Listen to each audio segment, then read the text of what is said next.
Les opposants à l'incinérateur du pôle des Jamelles à Échillais qui ont déposé un recours devant le tribunal administratif de Poitiers contre l'autorisation de l'exploiter se gardent de tout triomphalisme, mais ils ont un certain espoir.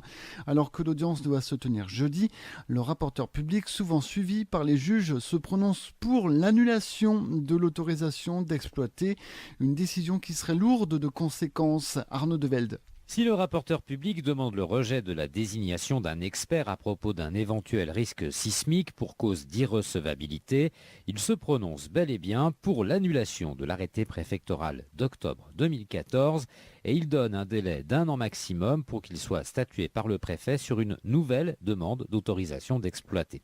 Il s'expliquera à l'audience sur les motivations qui le conduisent à recommander l'annulation, qui serait évidemment un revers pour le CIL. Il faudrait relancer une enquête publique sans doute, une procédure assez longue. Le rapporteur public propose au juge d'autoriser en attendant la poursuite de l'exploitation des installations existantes d'Échillais et de Saint-Pierre-d'Oléron, dont la fin est pourtant programmée pour le 31 mai prochain. Rien ne dit qu'il sera suivi, mais c'est le cas dans la quasi-totalité des dossiers. Pas de triomphalisme donc chez Pays Rochefort et Alerte, ni les 5 particuliers requérants. Il se rappelle que dans le dossier de l'aéroport de Notre-Dame-des-Landes, le rapporteur public avait été contredit par les juges. La décision devrait être rendue le 23 mars prochain.